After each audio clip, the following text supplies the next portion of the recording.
shepherd ground when I come home. Oh, and it's fine by me. I guess I had it coming when I threw away the key.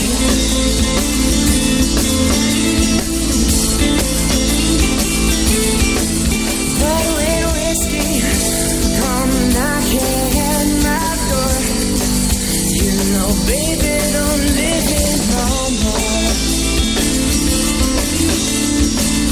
Oh, no, she don't live it no more.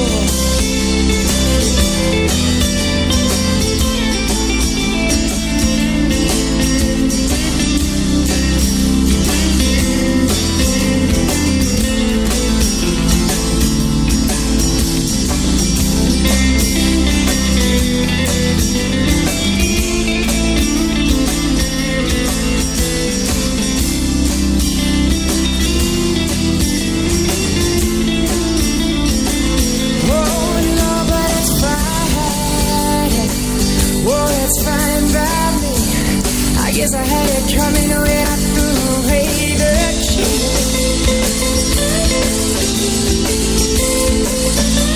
Oh, no, but when whiskey come knocking at my door, you know, baby, don't live it no more.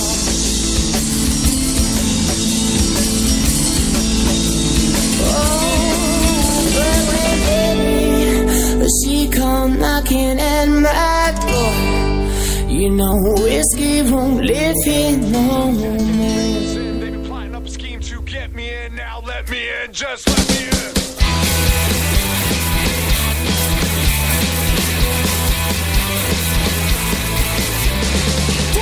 Right till the end, no Jimmy, Johnny, Jack, and Jameson. Plotting up a scheme to get me in. Now let me in, just let me in.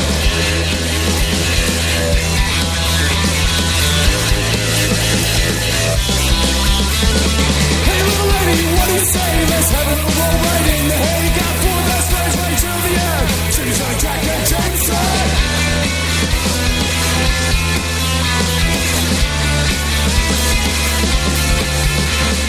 Now it's time to close the bar. Grab the keys and to the car. Four best friends right till the end. Jimmy, Johnny, Jack, and Jameson.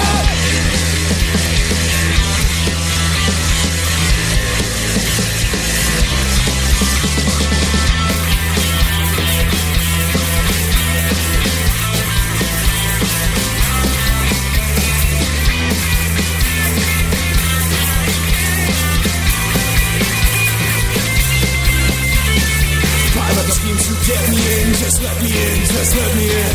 Pilot schemes to get me in, now let me in, now let me in. Pilot schemes to get me in, let me in, let me in. Pilot schemes to get me in, now let me in, just let me in.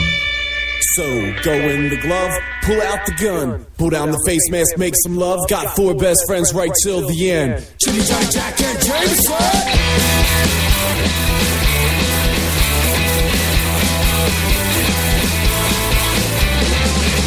Right till the end. Jimmy, Johnny, Jack, and Jameson. Pilot is scheming to get me in. Now let me in, now let me in.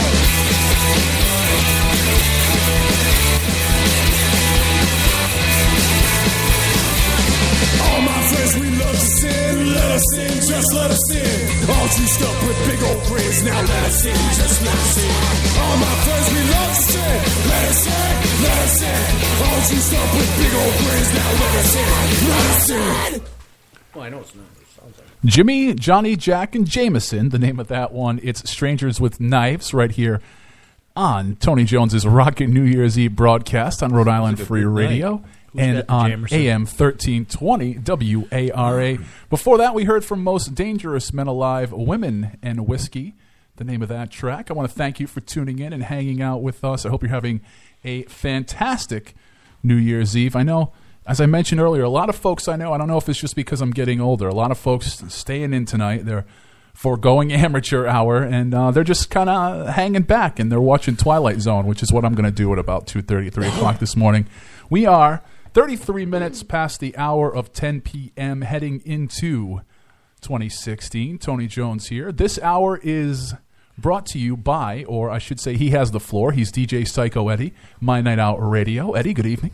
Hey, Tony, how you doing? Of course, in studio with me, we not aside from Tony, we also have Chuckles the Clown. We have the nurse Misery. In the background, we have the gallery of Dave. I'm not going to say your last name because, okay. Dave, I don't care. Dave, I don't care. From that's Crinkly Ass Crackers, Necrophiliac Meat Circus. He's just loving the buffet that has been put out by Rhode Island Free Radio. And I think it's great because last time I was in the studio with him, I executed him and his band members, and he's forgotten by eating your chili. Well, I appreciate that. I honestly, the band Crinkly Ass Crackers, I have to say, one of my favorites. As a drummer, they had a styrofoam head. I love that. The drop kick on the star. That was the best part of the whole show. The first time I saw him, and after that I was hooked. Not to mention just the name. You can't say it enough. Crinkly Ass Crackers. Granted, I'm probably going to get lawsuits from the FCC and stuff like that by that. But hey, it happens. Coming off of that last song, though, Jimmy. Sorry about that. I've had a few. I'm sorry. Jimmy, Johnny, Jack, and Jameson brings me to think about drinking. I don't know about the rest of you, but I'm usually thinking about drinking anyways. Which brings me to bartenders. Smooth transition. It is. I'm just vocalizing what's going on in my head right now. Trust me, you don't want to get stuck in there. It's a little scary, kids. But there are always the bartenders that make the phenomenal drinks, and then there are the bartenders that just pour alcohol in a glass, which, don't get me wrong, it tastes okay, but you always have that one bartender who makes, in my case, it's Patty. Patty works at Fantasies. She makes a lemon drop. She makes a lemon drop that will make tears come out of your eyes. They are so good. And she sits there, and she will. It's not bottled lemon juice. It's real lemon juice. Damn. She knows how to make. She will make the hell out of a lemon drop. Jay Wu, Dr. Wu, he will make the hell out of a scorpion bowl. There are so many varieties of scorpion bowls at the House of Wu because of Jay. And it's you always have to take care of your bartenders because aside from my wife, no one knows more about me than the bartenders that I have been going to. They have so much dirt on me. Even if you remember Blazes, you remember Penny. Oh, awesome. Love Penny. Miss Penny dearly. Penny knows more about me than probably just about anybody. I would venture she knows more about me than my wife does because we used to sit there, on a slow night, and we would just talk constantly. But she would also make a phenomenal drink. Yeah. So Makes talking easier. Oh yeah. The Blue Smurf, that thing was awesome. Oh. I don't even remember the Blue Smurf. I used the to Blue have Smurf was impressively yummy. It's called a Blue Smurf. It tasted like fruit juice. I don't know what she put in it, but it wasn't fruit juice. It was one of those drinks that knocked your dauber in the dirt. Oh, yeah. But, I mean, and then you had, I'm not going to mention any names, we'll just say Grumpy Munchkin. What a beer. That's the only name I ever knew.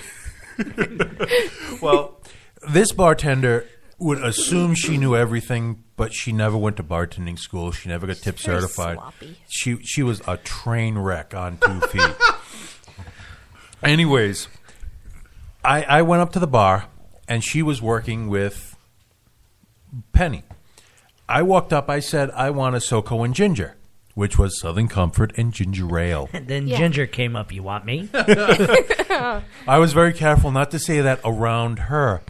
But they both made the drink. One made a Southern Comfort and ginger ale. The other one made a Southern Comfort and ginger brandy.